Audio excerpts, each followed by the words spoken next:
Hai semua, Assalamualaikum. Apa khabar? Hari ni kita nak borak-borak pasal sesuatu yang paling dekat di hati kita. Sesuatu yang paling istimewa. Dah tentu keluarga kita. Ya kawan-kawan, jom kita mulakan pengembaraan yang seronok ni untuk kenal siapa sebenarnya keluarga kita. Mesti awak tertanya-tanya kan, keluarga kita ni sama tak dengan keluarga kawan baik kita? Jom kita cari jawapannya sama-sama. Okey, semua dah sedia? Bagus. Kita akan mula dengan yang paling asas iaitu keluarga asas. Bunyi macam sama kan? Senang je ni. Jadi, apa tu keluarga asas? Senang sangat.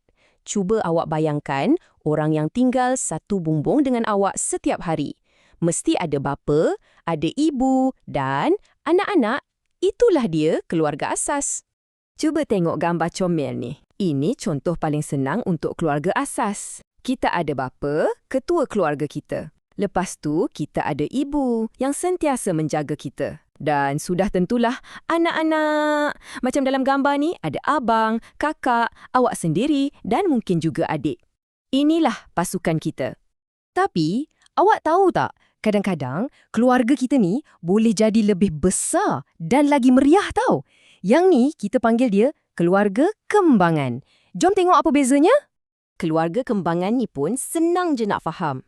Cuba bayangkan keluarga asas yang kita cerita tadi.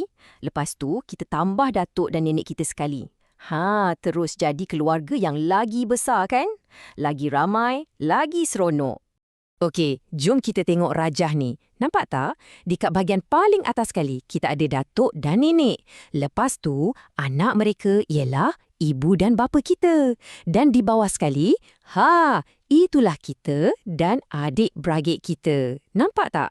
Macam pokok, semuanya bersambung antara satu sama lain. Jadi, sekarang dah nampak kan beza dia? Senang je nak ingat. Keluarga asas ni, keluarga kecil kita. Bapa, ibu dan anak-anak. Kalau keluarga kembangan pula, dia jadi keluarga besar. Sebab datuk dan nenek pun ada sekali. Faham kan semua? Bagus. Okey, kita dah kenal jenis-jenis keluarga. Tapi kan, yang paling penting tentang keluarga ni bukanlah saiz dia, tapi kasih sayang. Jadi, macam mana kita nak jadikan keluarga kita sentiasa bahagia? Jom kita belajar.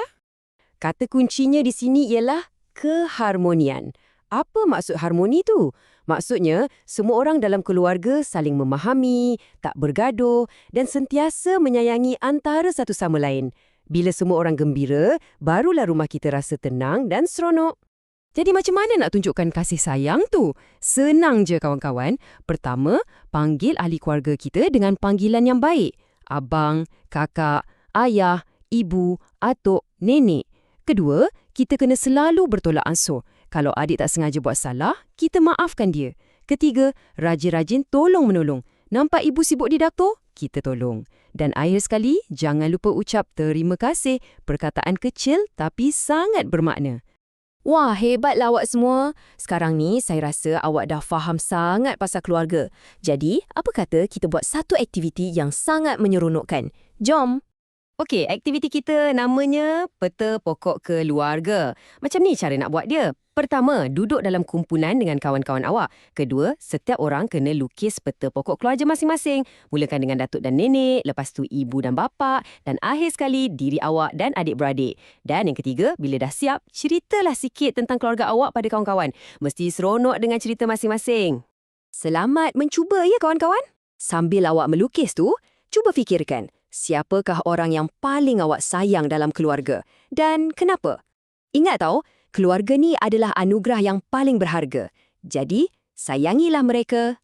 Okey, itu sahaja untuk hari ini. Jumpa lagi!